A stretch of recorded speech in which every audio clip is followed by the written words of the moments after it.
नमस्कार, स्वागत है आपका। मैं आपके साथ निकिता कश्यप। बुलेटिन की शुरुआत करते हैं इस वक्त की बड़ी खबर के साथ। हमीरपुर में 2 जिला बदर अपराधियों को गिरफ्तार। अपराधियों के कब्जे से 2 अवैध तमंचे बरामद, 2 जिंदा कारतूस भी हुए बरामद। तो इस वक्त की बड़ी खबर हम आपको बता रहे हैं जो कि हमीरपुर से सामने आ रही है। 2 जिला बदर अपराधियों को गिरफ्तार किया गया है। अपराधियों के कब्जे से 2 अवैध तमंचे बरामद हुए हैं। वहीं आपको बता दें साथ ही 2 जिंदा कारतूस भी बरामद किए गए हैं। कस्बा निवासी शिवम गुप्ता गिरफ्तार। आपको बता दें यशवर्धन दीक्षित को भी गिरफ्तार किया गया है। सुमेरपुर थाना इलाके का है मामला।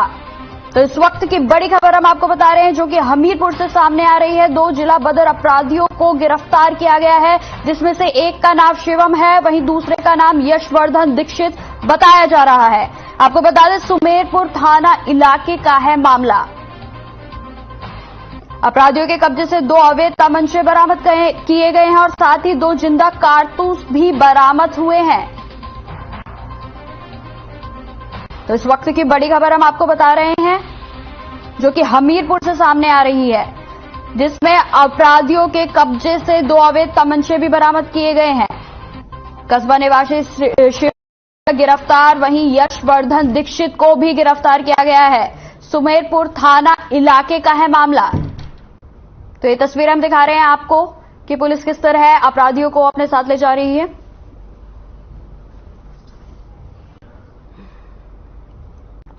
लखीमपुर खीरी में गश्त के दौरान लिधियाई मोड़ पर एक मकान पर चढ़ रहे बदमाशों को पकड़ने के चक्कर में सिपाही को गोली लग गई। आपको बता दें गोली लगने से सिपाही अनिल सिंह चौहान घायल हो गए, जिसके बाद सिपाही को तुरंत लखनऊ ट्रॉमा सेंटर में ले जाया गया। बता दें कि सिपाही अनिल सिंह चौहान अपनी तेज तरार और निर्भीक कार्यशैली के लिए जाने जाते हैं। मौके पर अनिल सिंह ने एक बदमाश को पकड़ लिया था, जिस बदमाश के द्वारा छुड़ाए जाने में सिपाही को गोली लग गई।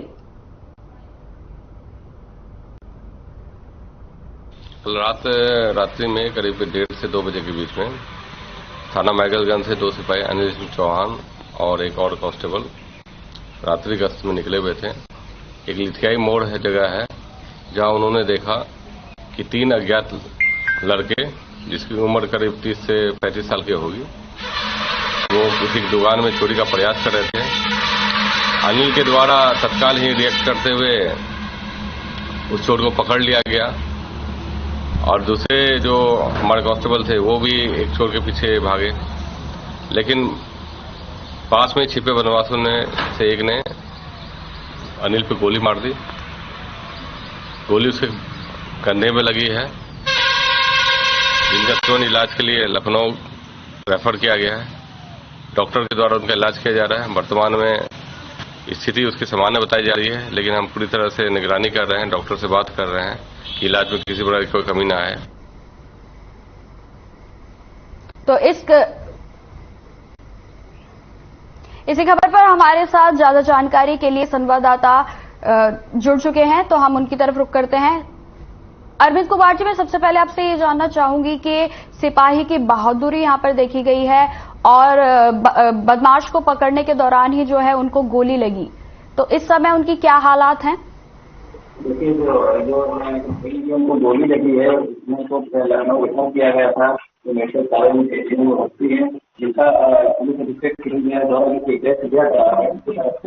के तरफ से उन्होंने बताया कि स्टेशन थोड़ा सामान है, बाकी इलाज चल रहा है। जी, ये मामला कहाँ का है, कब का है, किस समय ये वारदात जो है वो हुई? 24 तारीख को शाम से कल रात की घटना है। करीब 12 से 1 तक जिसमें भाई जो ये जो है बस के जो निकले थे उसके दौरान वहाँ पे जो बदमाश थे वो पुलिस को अंजाम देना चाह रहे थे, एक मकान से चढ़ रहे थे। उसके दौरान जो अनिल सिंह सिपाही और जो इनके साथ कई और थे, वो लोग घटना को देखने के बाद उन्होंने तत्काल अपनी जागरूकता दिखाते हुए उनको पकड़ने का प्रयास किया। एक बदमाश के मौके पर ही पकड़ लिया, तो जो अन्य लोग छिपे हुए थे वो उनके जो है फायर कर दिया अपनी काफी जाने के लिए, और फायर जो अनिल सिंह जो है उनके कंप्लेंट ले जाकर के कनेक्शन थे वो वहीं पे उनको लोगों से गिर पड़े। काफी जो मौके से जो बदमाश थे वो फरार हो गए और हम जैसे ही गोली लगी वैसे ही मैं आना अस्पताल भेजा गया, वहाँ से मैं लखनऊ रेफर कर दिया गया था। मौके पर जैसे सूचना मुझे नीचे कमिश्नर साहब जो है वो मौके पर पहुंचे, बताया का जायजा नहीं हुआ और उन्होंने तुरंत तत्काल पुलिस की टीमें रखे और क्योंकि वो मैडलगंज जिले में हंदोई और बादल भी है, बादल का थाना प्रचलित होने के कारण वहाँ से आए अक्सर चोरियां इस तरीके के अंजाम को दिया करते थे, इसलिए वहाँ पे जो है। जी अरविंद जी, तमाम जानकारी के लिए आपका बहुत बहुत धन्यवाद।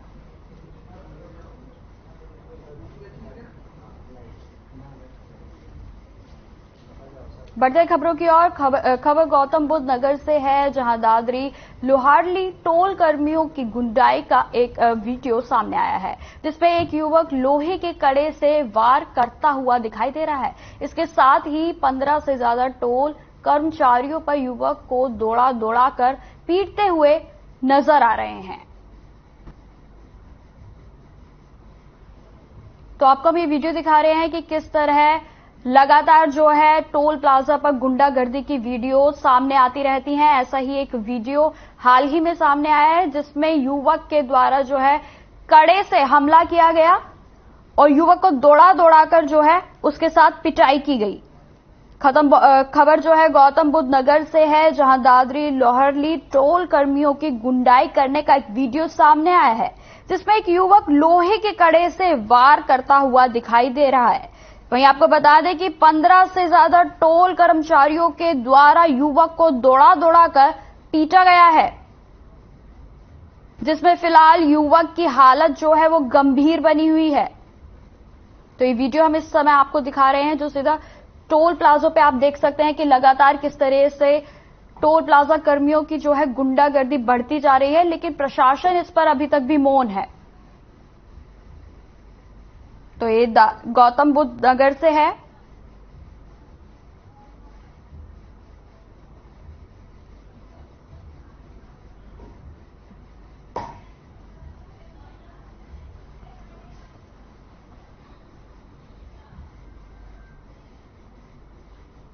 इसी खबर पर अधिक जानकारी के लिए संवाददाता नोएडा से कंचन भारद्वाज हमारे साथ जुड़ गए हैं। कंचन, मैं ये जानना चाहूंगी कि ये वीडियो जो सामने आया है, इसमें अभी तक कोई भी प्रशासन की तरफ से कड़ा कदम लिया गया है इसके खिलाफ?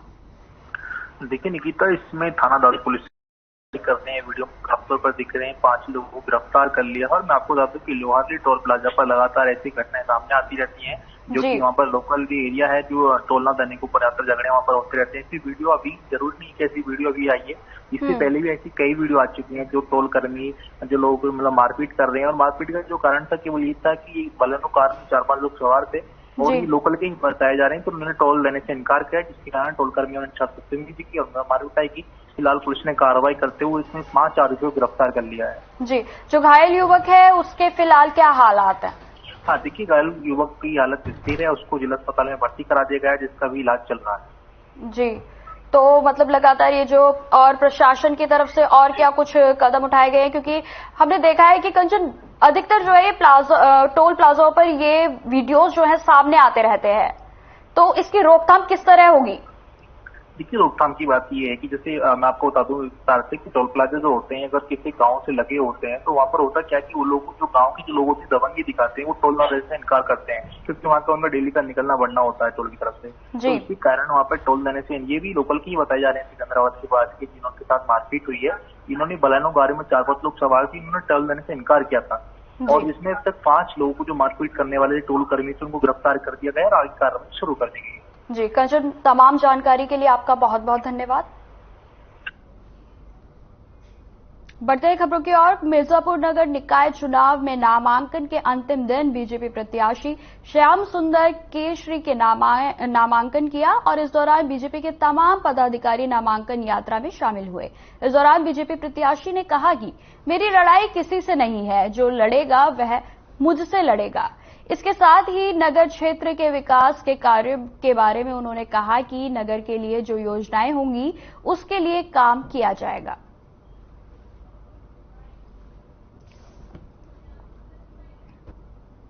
कुछ नुकसान अभी कोई जानकारी नहीं है, हम अपने संगठन में बात करेंगे, फिर हम उस पर कोई टिप्पणी करेंगे। आप कल भी गए थे उनसे बात करने और काफी आपने मान मनोबल भी किया, मगर उन्होंने उसको दरकिनार कर दिया। हमने पहले कहा कि हमारे परिवार के सदस्य हैं, बड़े भाई, इस नाते हम गए थे। पार्टी ने हमको निर्देशित किया है, हमको पार्टी ने नगर पालिका परिषद का अध्यक्ष प्रत्याशी घोषित किया है। इस नाते मेरी नैतिक जिम्मेदारी है कि अपने परिवार और कमरे को ठीक से रहें।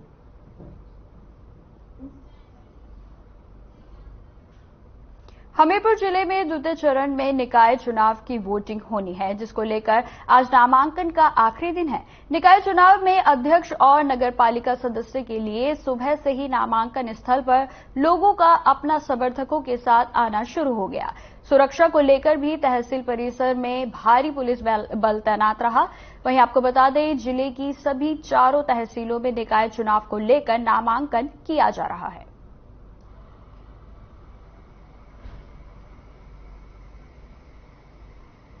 शीर्ष नेतृत्व, प्रदेश नेतृत्व और जनपद के नेतृत्व का आभार प्रकट करता हूँ। पार्टी ने पूर्ण विश्वास जताया है जो नगर के लिए अधूरे कार्य रह गए हैं। हर प्रयास रहा है मेरा कि नगर अपना दिव्य और भव्य लगना चाहिए, उसके लिए मैंने प्रयास किया, लेकिन कहीं न कहीं मुझे महसूस हो रहा था कि कुछ न कुछ रह गया है, और इसलिए मेरे मन में कसक थी कि इस बार पुनः अध्यक्ष पद का चुनाव लड़ना है, और पार्टी की आशाओं और आकांक्षाओं पे मैं खरा उतरा।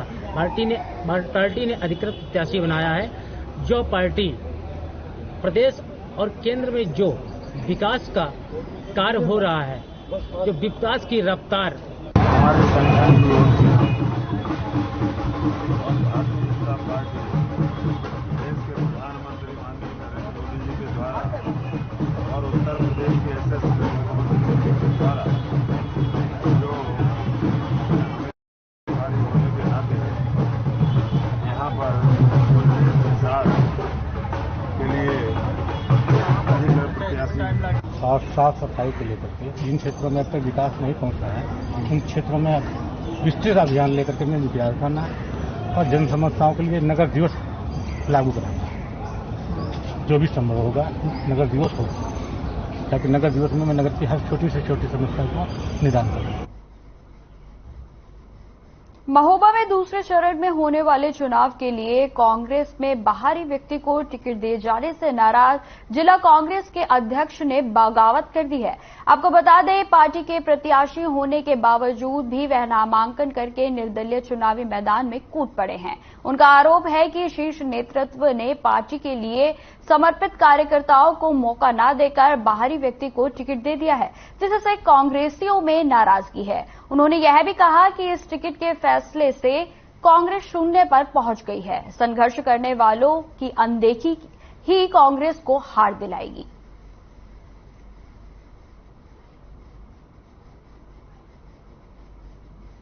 भाई साहब, मैं ये कहना चाहूंगा कि मैंने इस कांग्रेस पार्टी में कम से कम 22 साल से लगातार हूं, और मैंने 22 साल से जितने धरना प्रदर्शन और मतलब लगातार जो भी कार्यक्रम हुए हैं वो मैंने पूरे कार्यक्रम किए, और मैं 2-4 बार जेल भी गया। मैं दिल्ली में बंद हुआ, मैं लखनऊ में बंद हुआ, और अभी आपके 2 साल पहले एक आंदोलन एक यहाँ कबरई में हुआ था, वहां भी मैं बंद हुआ।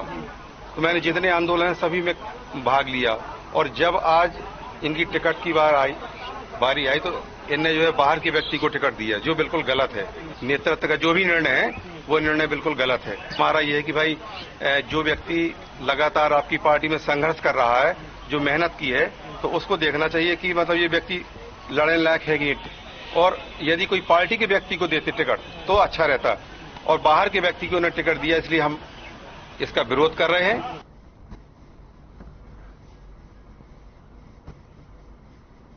निकाय चुनाव के दूसरे चरण के नामांकन में सरगर्मियां देखने को मिली। आपको बता दें कि पार्टी से टिकट न मिलने पर प्रत्याशियों का बागी होने का सिलसिला जारी है।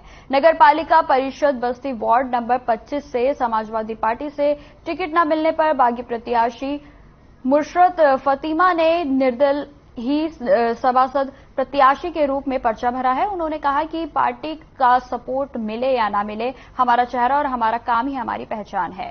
साथ ही कहा कि हमने अपने वार्ड के लोगों के लिए काम किया है और अपने काम के ही दम पर ही लोगों से अपील करते हैं कि हमें वोट करें और वार्ड की साफ सफाई और सड़क नाली हमारे वोट के सबसे बड़े मुद्दे हैं। अगर वार्ड के लोगों ने हमको चुनाव जिताया तो हम उनके विश्वास पर खरे उतरेंगे।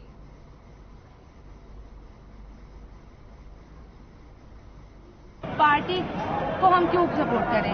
हम खुद ही हैं, हमारा चेहरा ही है, हमारा काम, हमारी पहचान होती है। पार्टी का सिंबल लेके हमें कुछ नहीं चाहिए। हम क्यों कहें कि हाँ भाई जुमा 4 दिन आए उनको दे दिया या इनको दे दिया। नहीं, हमने अपना काम किया, वार्ड में काम किया है, हमने वोट पहले से बनाया है। क्योंकि सभासद का जो चुनाव पोस्टपोन हुआ वो हमारे लिए एक प्लस पॉइंट हो गया। प्लस पॉइंट इसलिए होगा कि हमने और मेहनत की, अपने वार्ड के लिए काम किया, अपने लोगों के लिए काम किया। तो बस अब ये है कि हम अपने लोगों के लिए काम किए, अब लोगों से ये अपील करते कि वो हमारे लिए काम करें।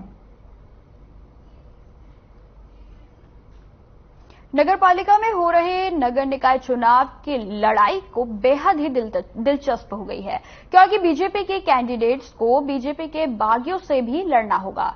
वहीं आज अचानक उस वक्त हड़कंप मच गया जब सांसद हरीश द्विवेदी के प्रतिनिधि रह चुके और बीजेपी के गद्दावर नेता आशीष शुक्ला टिकट न मिलने के बाद निर्दल प्रत्याशी के रूप में नामांकन करने के लिए पहुंच गए। आशीष शुक्ला की पत्नी नेहा शुक्ला ने निर्दल प्रत्याशी के रूप में नगर पालिका बस्ती सीट के लिए अपना पर्चा भर दिया है। इसके बाद यह माना जा रहा है कि बीजेपी और सपा का राजनीतिक समीकरण बिगड़ सकता है।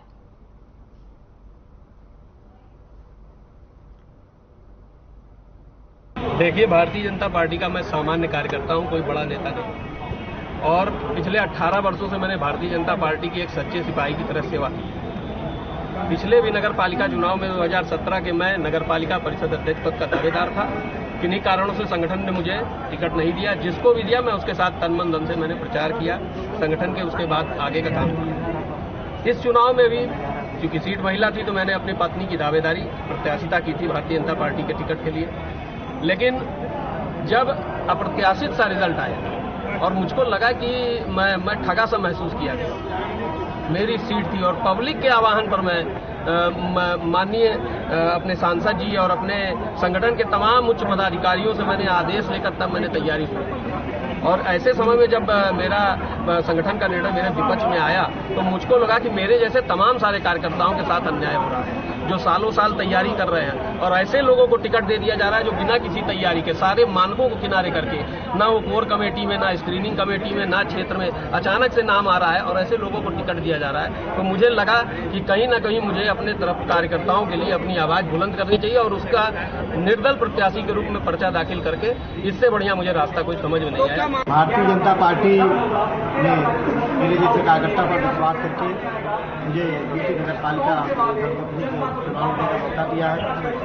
सर्वप्रथम भारतीय जनता पार्टी केंद्रीय उत्तर प्रदेश के जिला नेतृत्व माननीय सांसद हरीश द्विवेदी जी का धन्यवाद ज्ञापित करते हैं जो हम लोगों को विश्वास किए हैं। बस्ती नगर पालिका में जो छोटी मोटी समस्या है जिसका समाधान ज़्यादा आवश्यक है और बस्ती की चौड़ी सड़कें, सीवर लाइन सहित विभिन्न मुद्दे जो अपने दिमाग में जहन में है।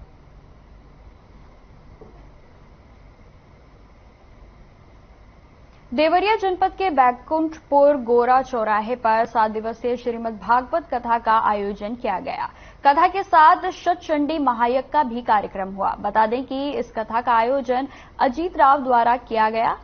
कथा के दूसरे दिन कथा व्यास ईश्वर आनंद त्रिपाठी ने नारद जन्म की कथा सुनाई और श्रीमद् भागवत की महत्वता को बताया।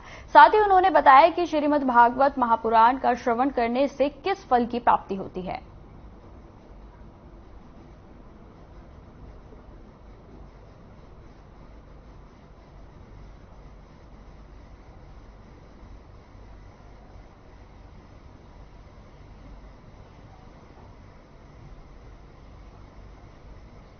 नोएडा सेक्टर 56 स्थित उत्तराखंड पब्लिक स्कूल के सील होने की कार्रवाई के बाद स्कूल में पढ़ रहे बच्चों के अभिभावक अब नोएडा अथॉरिटी और सेक्टर 58 थाना पहुंचे। अभिभावकों का कहना है कि स्कूल बंद होने से अब उनके बच्चों का भविष्य अधूरे में लटक गया है। बता दें कि बीते दिनों प्राधिकरण ने करीब 15 करोड़ रुपए के बकाया को लेकर स्कूल को सील किया था। साल 2020 में ही स्कूल का आवंटन निरस्त हो चुका था। स्कूल मैनेजमेंट को कई बार नोटिस देने के बाद भी बकाया जमा नहीं कराया गया था। अब स्कूल में पढ़ रहे करीब 1500 से ज्यादा बच्चों का भविष्य अंधेरे में है। स्कूल मैनेजमेंट के खिलाफ एफआईआर की मांग को लेकर परिजन पुलिस के पास पहुंचे थे।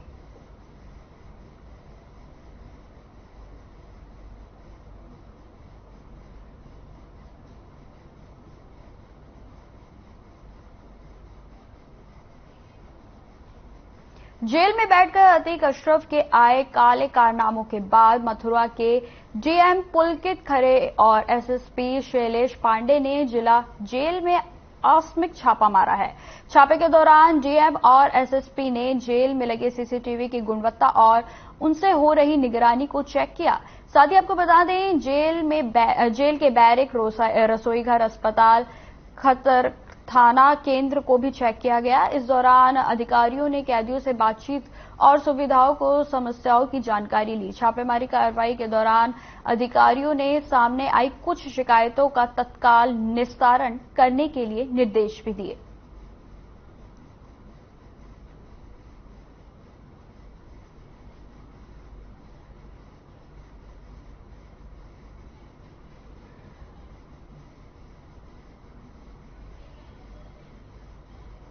बरेली में रोड किनारे जंगल में बेहोशी और जली हालत में नवविवाहिता के मिलने से हड़कंप मच गया। आपको बता दें, राहगीरों ने पुलिस को दी शिकायत के बाद मौके पर पहुंची पुलिस ने महिला जिला अस्पताल में भर्ती कराया। वहीं मामले का एसएसपी प्रभाकर चौधरी ने संज्ञान लेते हुए अपराधियों को तलाश करना शुरू कर दिया है।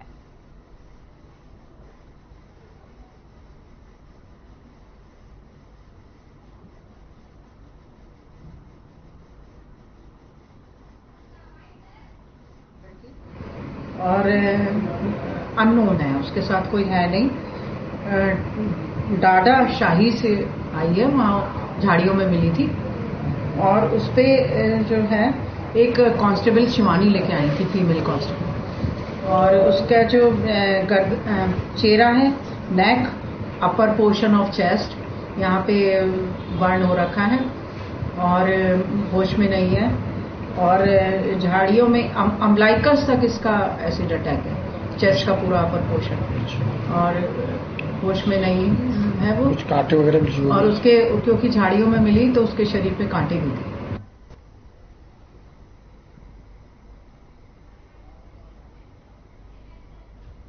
फिलहाल इस बुलेटिन में इतना ही। देश दुनिया की तमाम खबरों की जानकारी के लिए बने रहे हमारे साथ। नमस्कार।